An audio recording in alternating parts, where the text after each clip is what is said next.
بسم اللہ الرحمن الرحیم الحمد للہ رب العالمین وصلی اللہ علی محمد وآلہ الطاہرین ولعنۃ اللہ علی اعدائہم اجمعین وقال سبحانہ وتعالی یا ایھا الذین آمنوا کتب علیکم الصیام کما کتب علی الذین من قبلکم لعلکم تتقون۔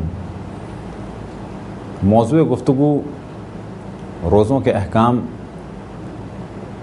اور وہ گفتگو جو چل رہی ہے اس کا عنوان ہے روزے کو باطل کرنے والی چیزیں۔ چند چیزوں کی جانب توجہ دلائی جو روزے کو باطل کر دیتی ہیں اور روزے دار پر واجب ہے کہ ان سے بچے۔ ساتویں چیز جو روزے کو باطل کر دیتی ہے وہ یہ کہ اگر روزے دار فجر تک جان بوجھ کر جنابت کے عالم میں یا اگر اس پر غسل حیض یا نفاس واجب تھا اسے انجام نہ دے، یا بالفاظ دیگر اگر کوئی جان بوجھ کے فجر تک غسل جنابت، غسل حیض یا غسل نفاس انجام نہ دے تو ماہ رمضان کا روزہ اور اس کا قضا روزہ باطل ہو جائے گا۔ بس پھر اسی چیز کو دوبارہ بیان کریں کہ اگر کوئی ماہ رمضان میں فجر تک غسل جنابت جان بوجھ کے انجام نہ دے اور اگر اس کی ذمہ داری تیمم تھی تو وہ تیمم کو انجام نہ دے، اسی طریقے سے اگر کوئی حیض یا نفاس میں تھا اور فجر سے پہلے پاک ہو گیا، یا یہ کہ اگر کوئی خاتون جو فجر سے پہلے تک حیض اور نفاس میں تھیں لیکن فجر سے پہلے حیض اور نفاس سے پاک ہو گئی اور جان بوجھ کے غسل اور تیمم نہیں کیا جبکہ غسل کا موقع تھا، وقت تھا، اور اگر غسل کا وقت نہیں تھا یا غسل ممکن نہیں تھا اور ان کا وظیفہ اور ان کی ڈیوٹی تیمم تھا اور انہوں نے تیمم نہیں کیا تو ماہ رمضان کا یہ روزہ ان کا باطل ہوگا۔ اب یہاں پر کچھ چیزوں کی جانب توجہ دلائیں کہ ہمارے یہاں ایک بہت بڑی تعداد ایسی ہے کہ جو نماز اور روزہ تو ایک جانب حتیٰ حج انجام دے کے آ جاتے ہیں لیکن ان کو صحیح غسل جنابت یا حیض یا نفاس نہیں آتا۔ ان کے ذہن میں یہ ہوتا ہے جو ان کو کسی بھی ان کی پڑوسن نے یا پڑوسی نے بتا دیا کہ 3 لوٹے پانی ڈالنا ہے یا 3 دفعہ پانی ڈالنا ہے اور لا الہ الا اللہ محمد رسول اللہ کہنا ہے، پتہ چلا کہ حج کر کے آ گئے لیکن ان کا حج باطل تھا۔ پتہ چلا کہ سالوں ماہ رمضان کے روزے رکھے لیکن یہ سب روزے باطل تھے، سالوں نمازیں پڑھیں لیکن یہ سب کی سب نمازیں باطل تھیں۔ لہذا خود ہماری روش یہ ہے کہ جب بھی کوئی حج کی کلاس یا عمرے کی کلاس ہو تو اس جانب ہم توجہ دلاتے ہیں کہ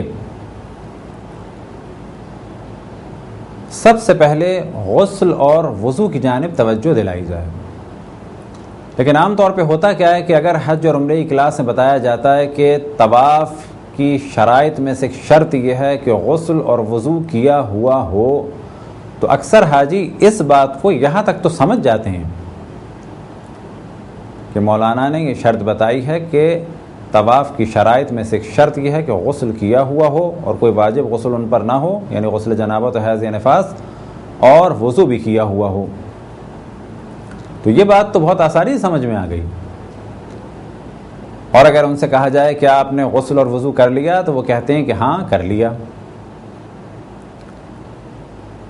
لیکن مشکل یہ ہے کہ جو انہوں نے غسل کیا، جو وضو کیا، وہ صحیح نہیں کیا۔ اور ہماری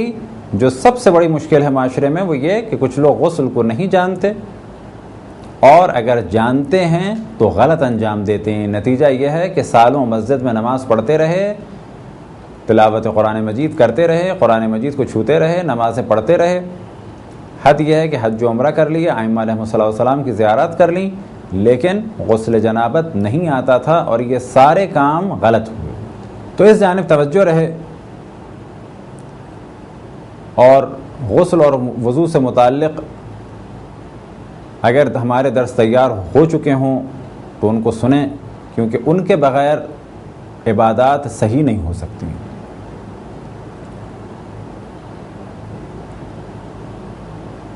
ایک چیز کی جانب توجہ رہے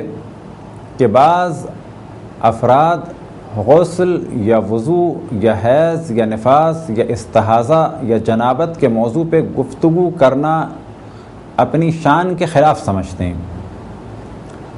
حتیٰ بعض علماء یا علماء نما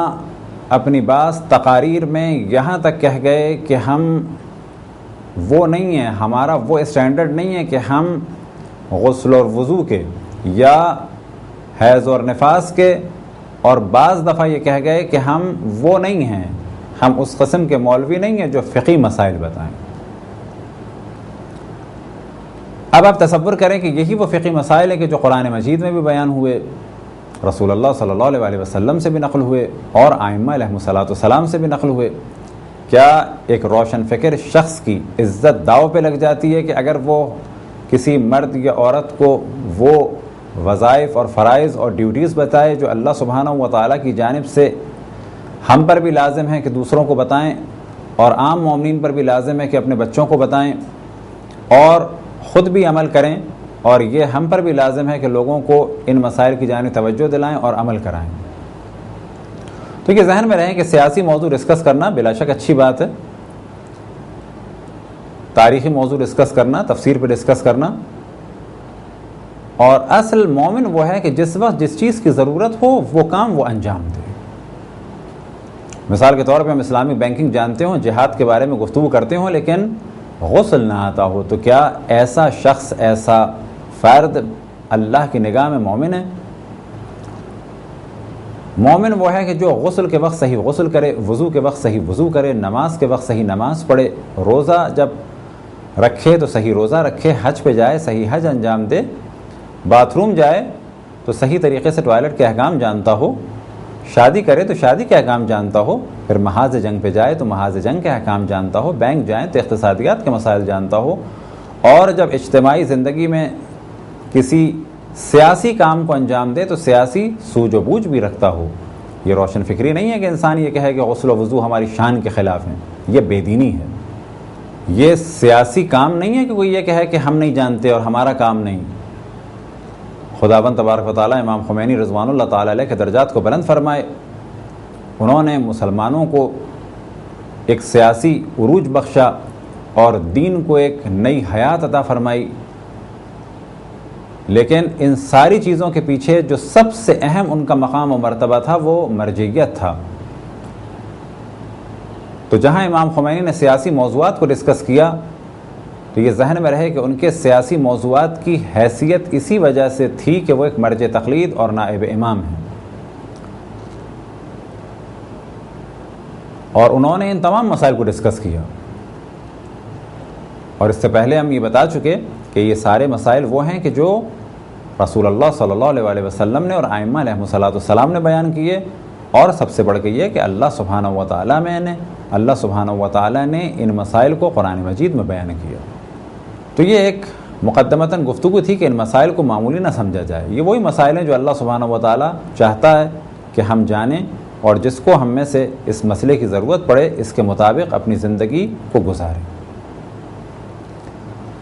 اب اس جانب دوبارہ توجہ دلائیں کہ یہ وہ موضوع ہے کہ جس کا تعلق بچوں سے نہیں ہے، اور اگر یہ ہماری ویب سائٹ پہ آئے تو انشاءاللہ اس پہ لکھا جائے گا، اور اگر نہ لکھا ہو تو دوبارہ ہماری توجہ دلائیں کہ اس موضوع کا تعلق نابالغوں سے نہیں ہے، یہ مخصوص ہیں بالغ مرد اور عورتوں کے لیے. وجہ کیا ہے؟ پہلے بیان ہم کر چکے ہیں کہ اس قسم کے مسائل کو سن کے بعض دفعہ بچے بجائے سدھرنے کے اور بگڑ جاتے ہیں. ممکن ہے کسی کے ذہن میں یہ بات آئے کہ یہ بہت واضح مسائل بیان ہو رہے ہیں، تو یاد رکھیں یہ واضح مسائل ائمہ نے بیان کیے، اب انہیں مجلس میں ہم بیان کر نہیں سکتے کیونکہ وہاں پر مختلف عمر کے بچے اور بچیاں ہوتے ہیں، درسوں میں بیان کر نہیں سکتے کیونکہ وہاں پر بھی مشترک گیدرنگ ہوتی ہے. بس کوئی ایسی جگہ ہونی چاہیے کہ جہاں پر ان مسائل کو کھل کے ڈسکس کیا جائے، اس کے لیے کہ جس کو اس کی ضرورت ہے. اب اگر کسی کو شرم آ رہی ہے تو یاد رکھیں یہ وہی مسائل ہیں کہ جو معصومین علیہ الصلوۃ والسلام نے بیان فرمائے. بس مختلات صوم میں سے 7ویں چیز ہے غسل جنابت، غسل حیض اور غسل نفاس کا فجر تک انجام نہ دینا، یا اسی چیز کو اس طرح سے کہہ دیں کوئی جنابت پہ اور حیض اور نفاس کے عالم پہ باقی رہے فجر تک۔ اب اگر وہ روزہ رکھ بھی لے تو اس کا روزہ باطل ہے۔ اب یہاں سے تقسیم بندی شروع کرتے ہیں روزوں کے بارے میں۔ اگر کوئی غسل جنابت کو انجام نہ دے اور حیض و نفاس پر باقی رہے تو ماہ رمضان کا روزہ بھی اس کا باطل ہے، اور اگر ماہ رمضان کا قضا روزہ ہے وہ بھی اس کا باطل ہے۔ لیکن اگر وہ کوئی اور روزہ ہے ان روزوں کے علاوہ، چاہے وہ واجب معین ہو، جیسے کسی نے نذر مانی ہو 27 رجب کو میں روزہ رکھوں گا، اور جان بوجھ کے وہ فجر تک جنابت پہ باقی رہے۔ فجر تک جنابت پہ باقی رہنے کے معنی کیا ہے؟ فرض کریں کہ ہم جس علاقے میں ہیں وہاں پر 5 بجے صبح فجر ہو رہی ہے، تو 5 بجے تک اگر کوئی باقی رہے گا، اگر اس کی ذمہ داری غسل تھی اور اس نے غسل نہیں کیا، یا اس کی ذمہ داری تیمم تھی اس نے تیمم نہیں کیا، تو ماہ رمضان کا تو اس کا روزہ باطل ہو جائے گا۔ اس کو روزہ بھی رکھنا ہوگا، بعد میں قضا بھی کرنی ہوگی اور کفارہ بھی دینا ہوگا۔ لیکن اگر یہ ماہ رمضان اور قضا روزے کے علاوہ کوئی روزہ ہے تو اس کا روزہ ہو جائے گا۔ فرض کریں اس نے 5:02 پہ غسل جنابت کیا، اب فجر ہو چکی تھی، اس کے بعد نماز پڑھ لی، کیا اس نے کوئی گناہ کیا؟ کوئی گناہ نہیں کیا۔ آیا اس کا روزہ ہو جائے گا؟ اس کا روزہ ہو جائے گا۔ اب ممکن ہے کسی کے ذہن میں یہ واضح نہ ہو کہ جنابت کیا چیز ہے، تو اسے بھی کلیئر کرتے چلیں، اور انشاءاللہ اس موضوع پہ جو باقی ہمارے دروس ہوں گے وہاں پر اس کو اور زیادہ کلیئر کر دیں گے کہ جنابت کیا ہے۔ اب یہاں پر اس چیز کی جانب توجہ رہے کہ یہ گفتگو مخصوصاً بالغوں کے لیے ہو رہی ہے، بالغ مرد اور عورتوں کے لیے، اس کا تعلق بچوں سے نہیں ہے۔ اب اگر اسے کوئی مس یوز کرے یا ہمیں بدنام کرنے کے لیے اس کو نشر کرے اور ہماری گفتگو کے وہ والے حصے ہٹا دے کہ جس میں ہم نے اس چیز کی جانب بار بار توجہ دلائی کہ یہ گفتگو مخصوص ہے بالغ مرد اور عورتوں کے لیے، اور یہ وہی مسائل ہیں جو معصومین علیہ الصلوۃ والسلام نے اپنی زبان مطہر سے ہمارے لیے بیان فرمایا۔ جنابت کیا چیز ہے؟ جنابت کس طرح سے واجب ہوتی ہے؟ جنابت واجب ہو جاتی ہے 2 چیزوں سے، ایک منی کا خارج ہونا، چاہے وہ جان بوجھ کے ہو اور چاہے وہ سوتے میں ہو اور بے اختیاری کے عالم میں ہو، چاہے یہ منی خود اس کی اجازت سے اور اس کی رضایت سے خارج ہو، اور چاہے اس کی بغیر اجازت کے اور بغیر رضایت کے خارج ہو۔ فرض کریں کہ کہیں پر یہ ایسے غلط لوگوں میں پھنس جائے کہ جو زبردستی اس کو استمنا کر دیں، یعنی اس کی منی خارج کر دیں، تو اس پر جنابت کا حکم مانا جائے گا، یہ اس وقت مجرم مانا جائے گا۔ تو منی کا خارج ہونا سوتے میں یا جاگتے میں، کم ہو یا زیادہ ہو، شہوت کے ساتھ ہو یا بغیر شہوت کے ہو، اپنے ارادے اور اختیار سے ہو یا اپنے ارادے اور اختیار سے نہ ہو، جس کی بھی منی خارج ہو جائے اس شخص کے لیے کہا جائے گا کہ یہ مجنب ہے، اس پر غسل جنابت واجب ہے۔ دوسری چیز کہ جس سے غسل جنابت واجب ہوتی ہے وہ ہے عضو تناسل کا داخل ہونا مرد کے لیے، چاہے اپنی بیوی کی شرمگاہ میں اور چاہے آگے چاہے پیچھے۔ اب آگے داخل ہونا جائز ہے، پیچھے داخل ہونا کراہت شدیدہ اور بعض علماء کے فتوے کے مطابق حرام ہے اور بہت زیادہ کراہت ہے۔ اب اگر کسی نے کام کیا چاہے اپنی بیوی کے شرمگاہ کے اگلے حصے میں یا پچھلے حصے میں، تو اس پر غسل جنابت واجب ہو جائے گا، بے شک یہ کہ منی خارج نہ ہو۔ اسی طریقے سے اگر معاذ اللہ کسی مرد نے کسی مرد کے ساتھ بدفعلی کی اور اس کی شرمگاہ میں اس کا عضو تناسل داخل ہو گیا ختنگاہ سے زیادہ، تو اس پر غسل جنابت واجب ہو جائے گی۔ اب یہاں پر جو مثال دی گئی اس کے قطعاً یہ معنی نہیں کہ یہ فعل اسلام میں جائز ہے، یہ بدترین فعل گناہان کبیرہ میں سے ایک گناہ اور بدترین افعال میں سے ایک فعل۔ بس اگر کوئی مرد یہ کام انجام دے تو اس پہ غسل جنابت واجب ہو جائے گا۔ اسی طریقے سے اگر معاذ اللہ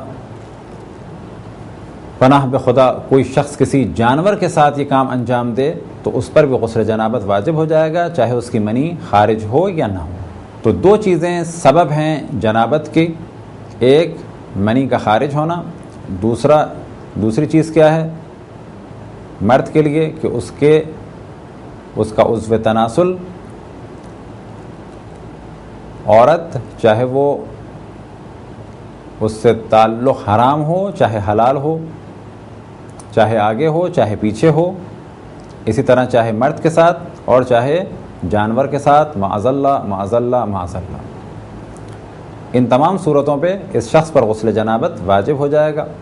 عورتوں کے لیے غسل جنابت دخول کے ذریعے سے واجب ہوگا، یعنی اگر مرد کا عضو تناسل عورت کے اگلے حصے میں یا پچھلے حصے میں داخل ہو جائے تو اس پہ غسل جنابت واجب ہو جائے گا۔ بس اگر میاں بیوی نے ازدواجی کوئی کام انجام دیا ماہ رمضان کی رات کو تو یہ حرام نہیں ہے،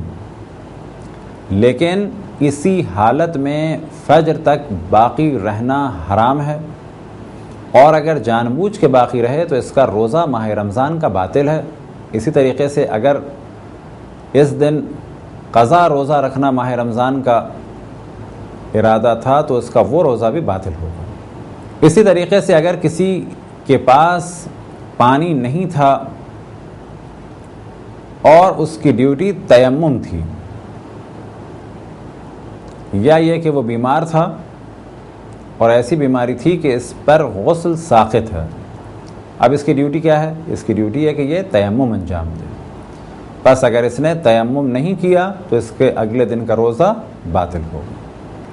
اگر کوئی شخص جان بوجھ کے اپنے اوپر جنابت واجب کرے، یعنی میاں بیوی ازدواجی تعلق برقرار کریں اور یہ جانتے ہوں کہ غسل یا تیمم کا وقت نہیں مل پائے گا، البتہ یہاں پر مختلف گھروں، مختلف علاقوں اور مختلف افراد کے الگ الگ حالات ہیں۔ فرض کریں کسی کے ساتھ ہی بیڈ روم ہے اور کسی کے بیڈ روم کے ساتھ ہی باتھ روم ہے اور اس میں گرم پانی کا بھی انتظام ہے، اب چاہے -20 ہو چاہے -40 ہو، اس کے لیے 2 منٹ میں غسل کرنا ممکن ہے۔ فرض کریں کہ اگر وہ فجر سے 5 منٹ پہلے بھی غسل کر لیتا ہے تو کافی ہے، 2 منٹ پہلے بھی غسل کر لیتا ہے تو کافی ہے، لیکن ایک فرد ممکن ہے کہ آدھے گھنٹے پہلے اپنے اوپر غسل جنابت کو واجب کرے، لیکن اس کے لیے غسل کرنا ممکن نہ ہو کیونکہ اس کے گھر میں یا یہ کہ پانی نہیں ہے، اور یا یہ کہ اگر پانی ہے تو بہت ٹھنڈا اور سردی بہت زیادہ ہے، اس کو کسی اور جگہ جانا تھا، کسی حمام جانا تھا یا کسی اور جگہ جانا تھا، یا گھر میں بہت زیادہ ٹھنڈا پانی ہے، اسے گرم کرنے کے لیے کم سے کم آدھے گھنٹے پہلے چولہا جلانا تھا یا گیزر کو آن کرنا تھا۔ تو ہر فرد کے لیے الگ الگ ٹائمنگز ہیں۔ اصل موضوع کیا ہے کہ جس کو بھی یقین ہو کہ فجر سے پہلے میں غسل نہیں کر پاؤں گا اور تیمم بھی نہیں کر پاؤں گا تو اس کا اگلے دن کا روزہ باطل ہے، اس نے گناہ کیا، اسے قضا بھی کرنی ہے اس روزے کی اور کفارہ بھی دینا ہے۔ اسی طریقے سے اگر کوئی شخص یہ جانتا ہے کہ اگر میں نے اپنے اوپر غسل جنابت واجب کر لیا، یعنی اگر میں نے اپنی بیوی سے ازدواجی تعلق برقرار کر لیا تو میں غسل بھی کر سکتا ہوں اور تیمم بھی کر سکتا ہوں، لیکن وہ اتنا لیٹ کر دے کہ غسل کا ٹائم نہ بچے، فقط اس کے پاس تیمم کا ٹائم بچے تو اس کا روزہ تو صحیح ہوگا، لیکن اس نے جو اتنا لیٹ کیا کہ جس کے بعد پانی ہونے کے باوجود یہ غسل نہیں کر سکا تو یہ اس نے کام حرام کیا۔ لہٰذا ایک شخص کے جس کے پاس پانی بھی ہو اور تیمم کا بھی امکان ہو، کیونکہ تیمم یا تو بیماری کی وجہ سے یا کسی اور مشکل کی وجہ سے ہوتا ہے یا آخر وقت کی وجہ سے ہوتا ہے کہ اب ہمارے پاس غسل کا وقت باقی نہیں بچا، بس یہاں پر کیونکہ 1 منٹ فرض کریں کہ باقی بچ گیا تھا فجر ہونے میں، اس پر غسل واجب تھا اور پانی موجود تھا، اس نے جان بوجھ کے غسل کو لیٹ کیا۔ اب کیونکہ غسل اگر یہ کرتا تو فجر ہو جاتی، اس نے فجر سے پہلے اپنے آپ پر سے یہ جنابت کا حکم ختم کرنے کے لیے تیمم کر لیا۔ روزہ تو اس کا صحیح ہو گیا، لیکن غسل کے بدلے جو تیمم پر یہ پہنچا بغیر کسی مجبوری کے، یہ کام اس نے حرام انجام دیا۔ اگر کوئی شخص یہ جانتا ہے اور اسے یقین ہے کہ میں غسل جنابت کر لوں گا، یا یہ کہ کوئی خاتون یہ جانتی ہے کہ میں غسل جنابت اور یا غسل حیض یا غسل نفاس کر لوں گی،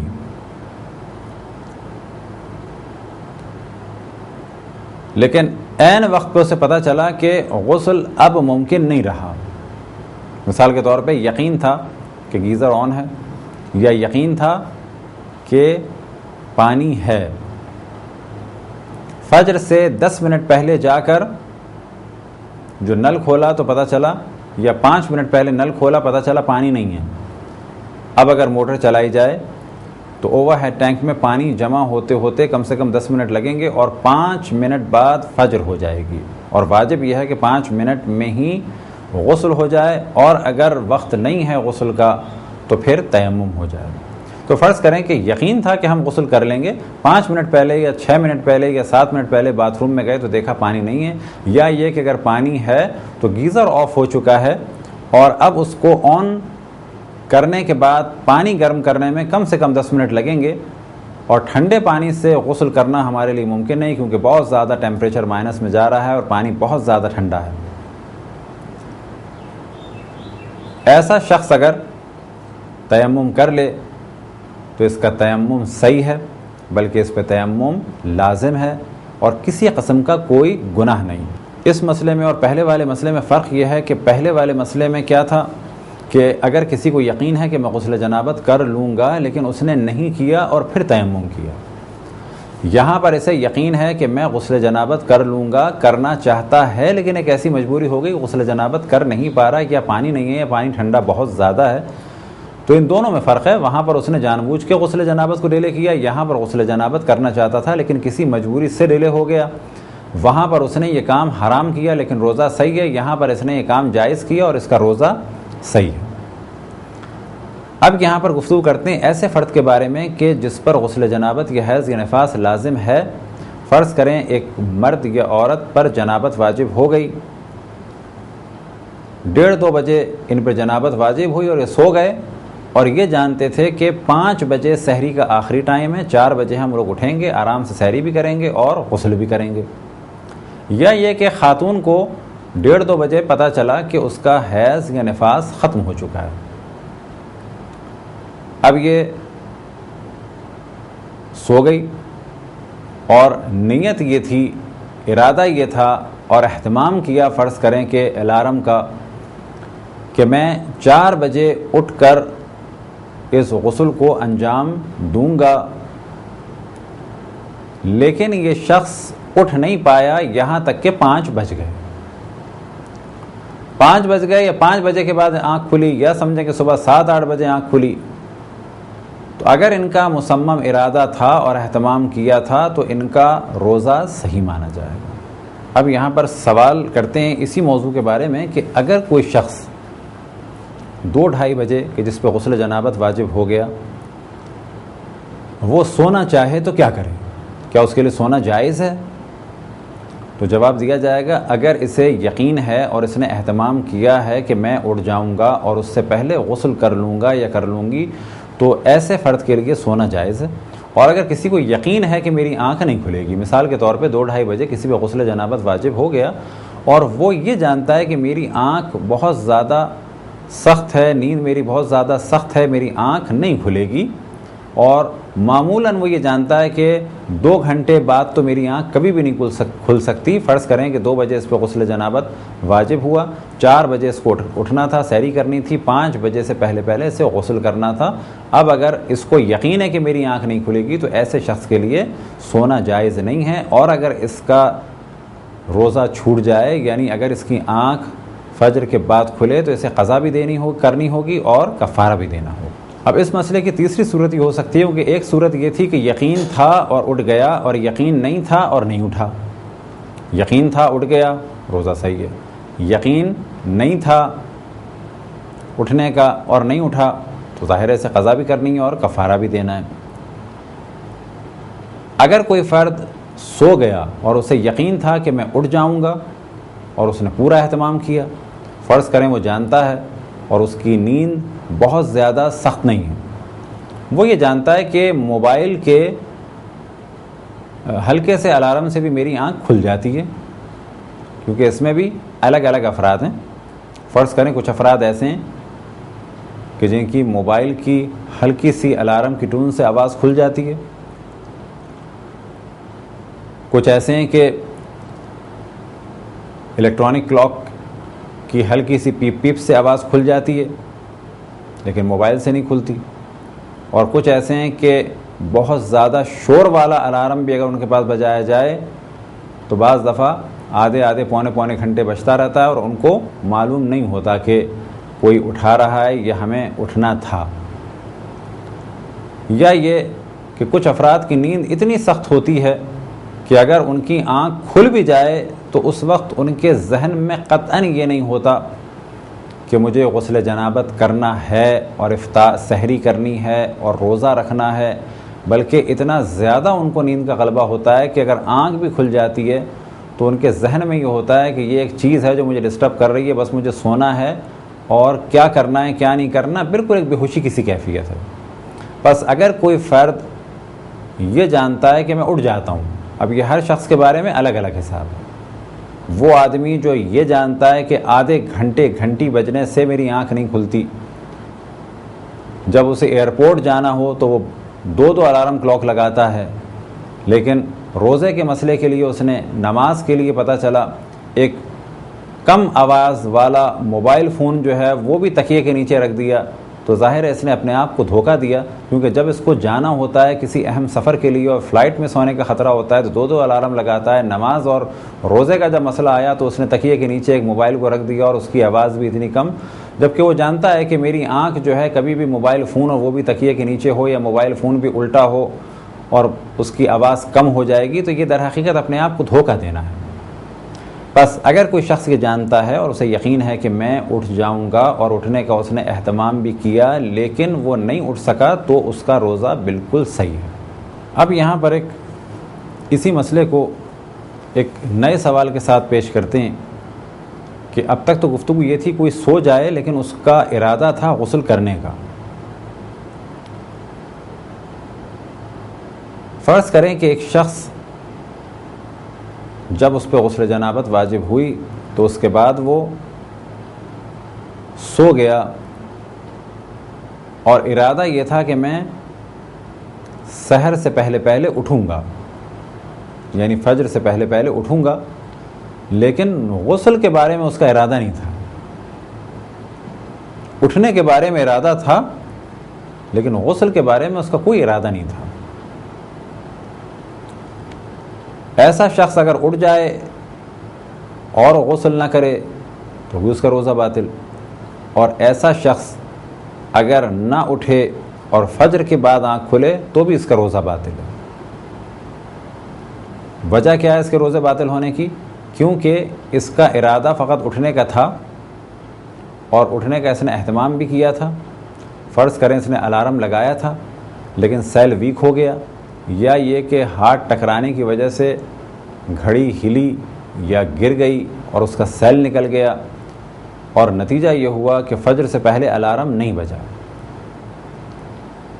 تو جو پہلی مثال ہم نے دی اس کے حساب سے کیا تھا؟ کیونکہ غسل کا اس کا ارادہ تھا اور آنکھ نہیں کھلی اور آنکھ کھلنے کا اہتمام کیا تو روزہ صحیح ہے. یہاں پر اس کا ارادہ اٹھنے کا تھا لیکن غسل کا نہیں تھا. اب اگر اس کی آنکھ فجر کے بعد کھلی تو اس کا روزہ باطل مانا جائے گا، اسے قضا بھی کرنی ہے اور کفارہ بھی دینا ہے، کیونکہ اس نے غسل کا ارادہ نہیں کیا تھا.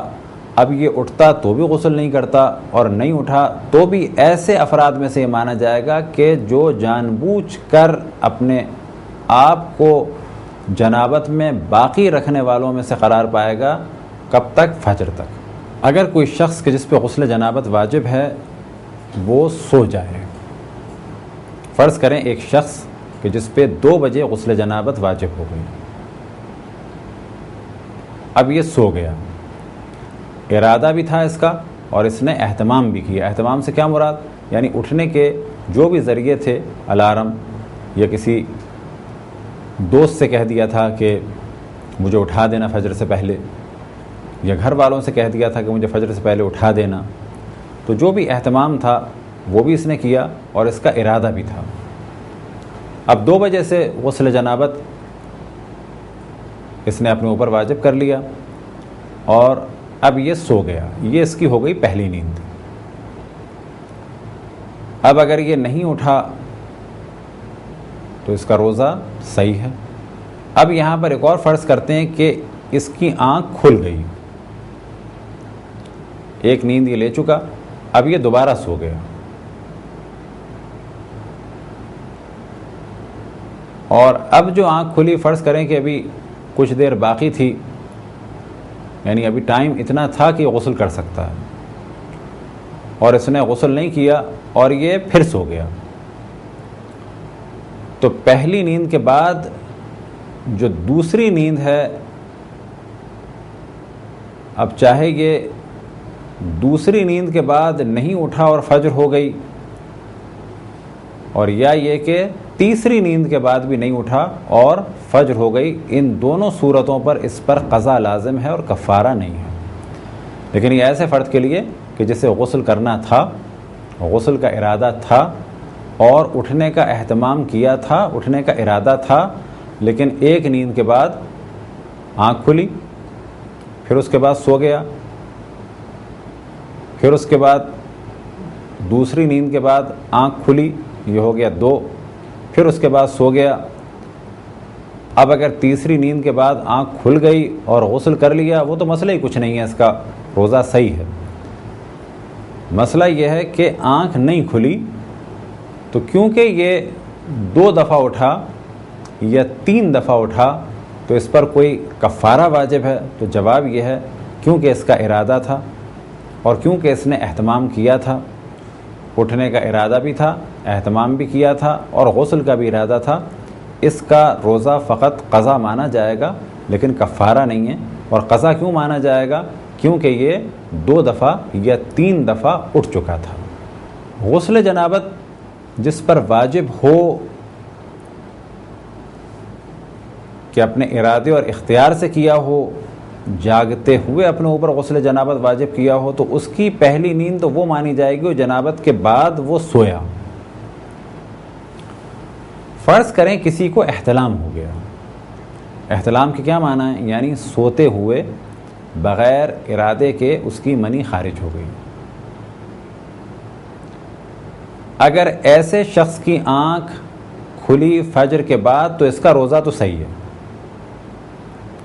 فرض کریں کہ ایک شخص رات کو سویا، ارادہ ہے کہ میں سحری پہ اٹھوں گا، اور اسے احتلام ہو گیا۔ اب اس کی آنکھ کھلی کب؟ بجائے 5 بجے سے پہلے اٹھنے کے کہ سحری کرتا اور 5 بجے نماز پڑھتا ہو، کیونکہ 5 بجے آخر وقت ہے فرض کریں۔ اب اس کی آنکھ کھلی 7 8 بجے، 9 بجے، 10 بجے، یا یہ کہ 5:30 بجے آنکھ کھلی، اور جو 5:30 بجے آنکھ کھلی تو اس نے دیکھا اس کے کپڑوں میں منی کی علامت ہے اور اتنی خشک ہو چکی ہے کہ اس کو یقین ہو گیا کہ یہ احتلام اسے ہوا ہے تقریباً 3 4 بجے، اور اس پر واجب تھا کہ فجر سے پہلے کرے۔ کیونکہ جو پہلی ہم نے مثال دی کہ 10 11 بجے آنکھ کھلی، تو وہاں پر تو یہ بھی احتمال دیا جا سکتا ہے کہ ممکن ہے فجر کے بعد ہوا ہو، لہذا اگر ممکن ہے فجر کے بعد ہوا ہو تو روزہ صحیح ہے۔ لیکن یہاں فرض کریں کہ 5:10 پہ آنکھ کھلی اور فجر کا ٹائم گزر چکا تھا، اور اسے یقین ہو گیا کہ یہ احتلام اسے تقریباً 3:30 4 بجے ہوا ہے، تو کیا اس کا روزہ ہو جائے گا؟ اس کا روزہ ہو جائے گا، کیونکہ اس کو اپنے مجنب ہونے کا علم ہی نہیں تھا، اسے علم ہوا ہے فجر کے بعد، اور یہ جو مجنب ہوا ہے اپنے ارادے اور اختیار سے نہیں ہوا، نہ ہی اسے علم تھا۔ کیونکہ علم نہیں تھا تو اس پہ غسل جنابت بھی واجب فوری نہیں ہوا، بلکہ جب اسے علم ہوگا تو اس پہ غسل جنابت واجب ہوگا، اور روزہ باطل ہوتا ہے اس صورت میں کہ جب جان بوجھ کے غسل جنابت کو فجر تک لیٹ کیا جائے۔ بس یہاں اس کو نہ تو علم تھا اور نہ ہی اس نے جان بوجھ کے لیٹ کیا، اسے علم ہی فجر کے بعد ہوا۔ اب ایک یہاں پر سوال آ سکتا ہے، وہ یہ کہ پہلی نیند کون سی ہے؟ تو پہلے تو اس جانب توجہ رہے کہ وہ شخص کہ جس نے اپنے اوپر غسل جنابت واجب کر لیا، اور وہ شخص کہ جس کو احتلام ہو گیا، مسئلہ دونوں کا وہی ہے جو پہلے بیان ہوا کہ فرض کریں کسی نے غسل جنابت اپنے اوپر واجب کر لیا، یا یہ کسی پہ غسل جنابت واجب ہو گیا اور وہ سو گیا، پھر دوسری دفعہ اور پھر تیسری دفعہ، تو یہ مسئلہ تو پہلے بیان ہو گیا۔ اب سوال یہ پیدا ہوتا ہے کہ پہلی نیند کون سی ہے؟ تو یہاں پر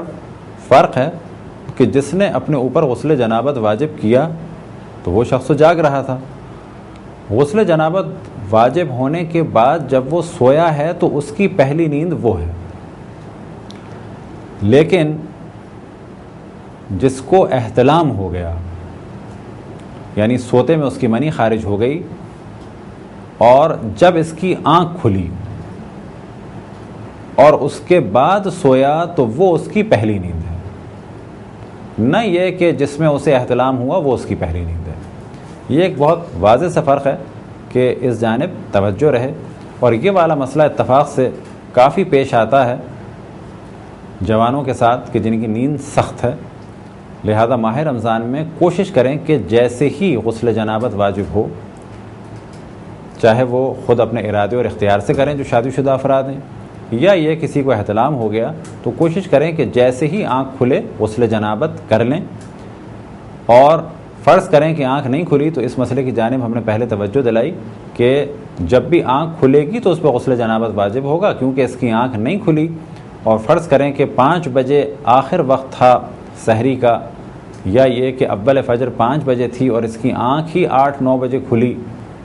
تو اس شخص کا روزہ بھی صحیح ہے اور اس نے کوئی گناہ نہیں کیا کیونکہ اس کی آنکھ ہی نہیں کھلی۔ اپنی گفتگو کے شروع میں ہم نے جانب توجہ دلائی کہ اگر کوئی جان بوجھ کے ماہ رمضان میں فجر سے پہلے غسل جنابت نہ کرے یا غسل حیض یا استحاضہ نہ کرے تو اس کا روزہ باطل ہے۔ اسی طریقے سے ماہ رمضان کے قضا روزے میں بھی اگر جان بوجھ کے وہ غسل جنابت نہ کرے فجر سے پہلے تو وہ روزہ نہیں رکھ سکتا۔ تو جان بوجھ کے تو مسئلے میں دونوں برابر ہیں، چاہے ماہ رمضان کا واجب روزہ ہو ماہ رمضان میں، اور چاہے ماہ رمضان کا قضا روزہ ہو ماہ رمضان کے بعد، اس میں تو ایک ہی مسئلہ ہے۔ اگر کوئی سو گیا اور ماہ رمضان میں فجر کے بعد آنکھ کھلی اور اسے معلوم ہوا کہ مجھ پر غسل جنابت واجب ہو چکا ہے، تو ایسے شخص کا روزہ صحیح ہے ماہ رمضان میں، لیکن اگر کوئی ماہ رمضان کا قضا روزہ رکھ رہا ہے، فرض کریں کسی شخص کا ارادہ تھا کہ میں کل صبح سے روزہ رکھوں گا، کون سا روزہ؟ ماہ رمضان کا قضا روزہ۔ اب یہ شخص رات کو سو گیا اور صبح اس کی آنکھ کھلی فجر کے بعد اور اسے معلوم ہوا کہ اس پہ غسل جنابت واجب ہو چکا ہے، تو ایسا شخص گو کہ ماہ رمضان میں تو روزہ رکھ سکتا ہے، لیکن ماہ رمضان کی قضا میں شرط یہ ہے کہ فجر سے پہلے اس نے غسل کیا ہوا ہو، حتیٰ اگر فجر کے بعد بھی آنکھ کھلے اور اسے معلوم ہو کہ مجھ پر غسل جنابت مجھ پر واجب ہے تو بھی اس کا روزہ صحیح نہیں ہے۔ یہ بات تو واضح ہو گئی کہ ماہ رمضان کے قضا روزے کے لیے شرط یہ ہے کہ حتیٰ اگر اسے صبح علم ہو کہ مجھ پر غسل جنابت واجب ہے تو بھی یہ روزہ نہیں رکھ سکتا۔ اب یہاں پر ایک سوال ذہن میں اٹھ سکتا ہے کہ فرض کریں کہ ایک شخص پر 5 روزے یہ ماہ رمضان جو گزرا ہے اس کے واجب ہیں، قضا روزے ادا کرنا واجب ہیں، 5 روز کا اس نے سفر کیا تھا، 5 روز کے اس کو روزے رکھنے ہیں، پورا سال گزر گیا اس نے نہیں رکھے، یہاں تک کہ اب شعبان کی 25 آ گئی، یعنی کل شعبان کی 25 ہے، 5 دن باقی بچے ہیں ماہ رمضان کے شروع ہونے میں، اور یہ بھی ممکن ہے کہ 4 دن بچے ہوں، کیونکہ اگر شعبان 29 کا ہوا تو پھر 4 دن بچے ہیں۔ اب یہ روزہ رکھنا چاہتا ہے اور وقت بھی تنگ ہے اس کے پاس، اب اس نے ارادہ کیا کہ کل میں روزہ رکھوں گا، فجر پہ اس کی آنکھ نہیں کھلی، اور فجر کے بعد آنکھ کھلی تو اس نے کیا دیکھا کہ اس کو احتلام ہو چکا ہے، کیا اب یہ روزہ رکھ سکتا ہے؟ تو یہاں پر بھی مراجع فرماتے ہیں کہ ابھی بھی یہ روزہ نہیں رکھ سکتا، اس کا یہ روزہ کاؤنٹ نہیں ہوگا، یہ اگلے دن سے روزہ رکھے گا۔ آج کے دن یہ کیا کرے؟ آج کے دن اس روزے کو چلائے، گو کہ یہ روزہ نہیں ہے، مغرب تک کھانے پینے سے اور ہر اس چیز سے بچے کہ جس سے روزہ باطل ہوتا ہے، اور پھر اس کے بعد 4 روزے اور رکھ لے۔ یہ روزہ آج کا روزہ کاؤنٹ نہیں ہوگا، لیکن اس کا ثواب ملے گا۔ ثواب کس چیز کا؟ کہ روزے کی اس کی نیت تھی اور روزے کی شرائط اس میں نہیں پائی جاتی تھیں، بس یہ مغرب تک نہ کھائے نہ پیے اور 1 دن کا روزہ ماہ رمضان کے بعد رکھے۔ یہ جو ہم نے کہا کہ اس دن یہ کھائے نہیں پیے نہیں، تو کیا ایسا کرنا واجب ہے؟ واجب نہیں ہے، کیونکہ بہتر ہے کہ اگلا رمضان آنے سے پہلے اس کے قضا روزے ادا ہو چکے ہوں اور اب اس کے لیے ممکن نہیں رہا کیونکہ 5 دن بچے تھے اور 5 ہی روزے تھے اور آج اسے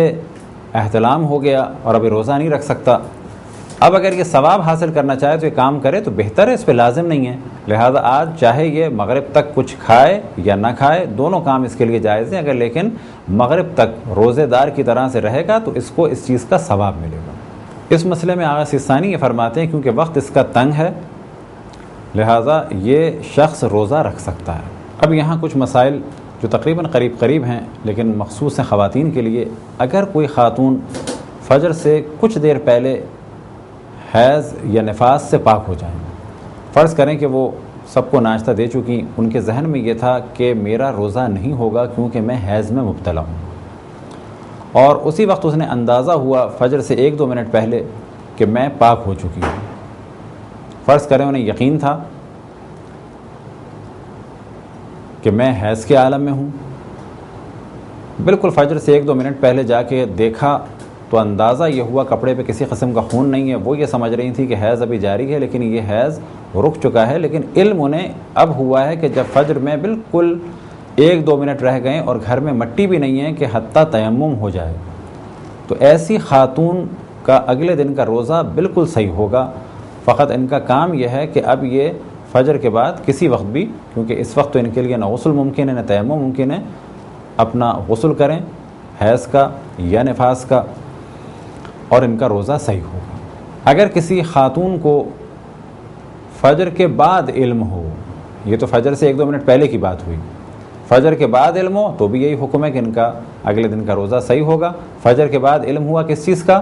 فجر کے بعد علم ہوا کہ میرا حیض یا نفاس فجر سے پہلے رک چکا تھا. یعنی فجر کے بعد، یا مثال یہ لے لیں کہ سب کو ناشتہ کرایا، کھلایا، پلایا، اب فجر کے بعد یہ خاتون واش روم گئیں تو کیا دیکھا کہ کپڑا ان کا بالکل صاف ہے، کسی قسم کے خون کا دھبا نہیں، رات کو یہ کپڑا لگایا تھا. اب انہیں اس چیز کا احساس ہوا فجر کے بعد کہ میں پاک رات کو ہی ہو چکی تھی، چاہے 1:30 بجے یا 2 بجے یا 2:30 بجے، لیکن میں یہ سمجھ رہی تھی کہ میرا حیض یا نفاس ابھی جاری ہے.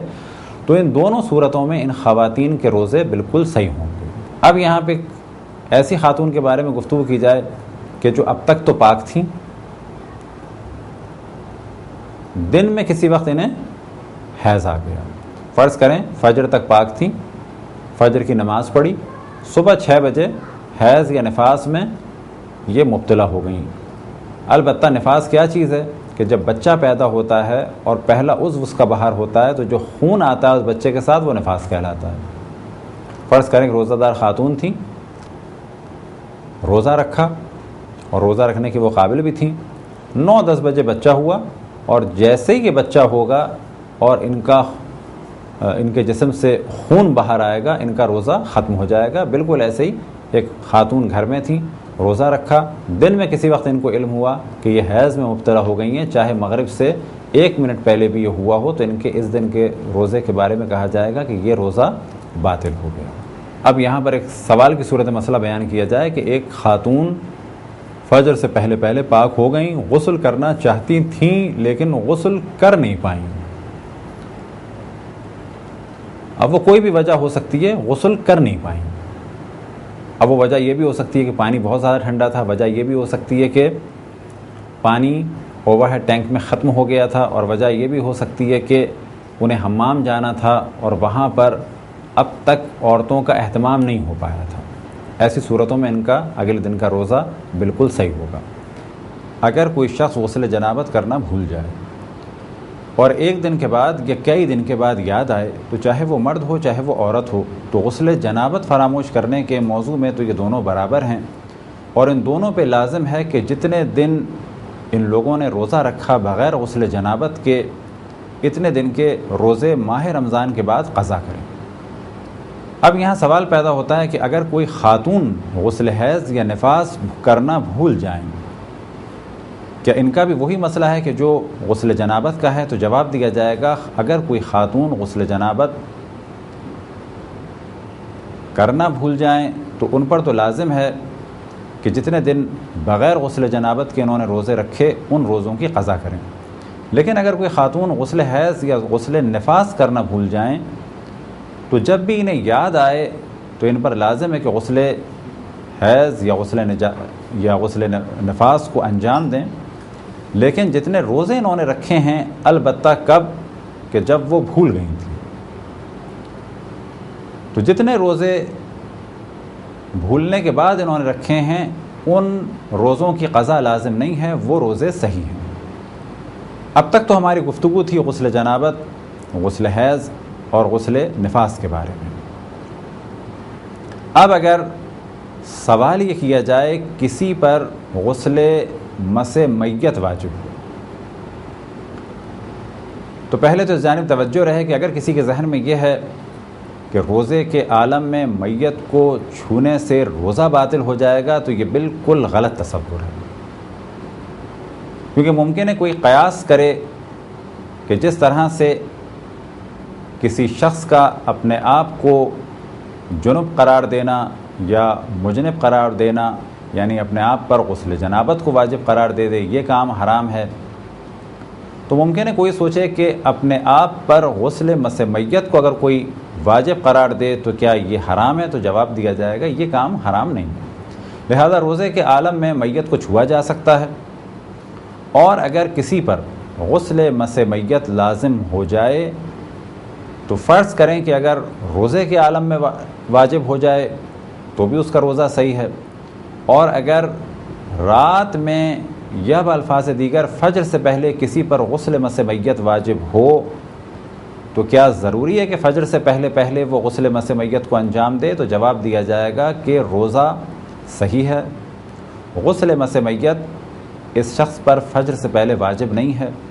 اگر یہ غسل مس میت انجام نہ دے تو اس کے اگلے دن کا روزہ صحیح ہوگا،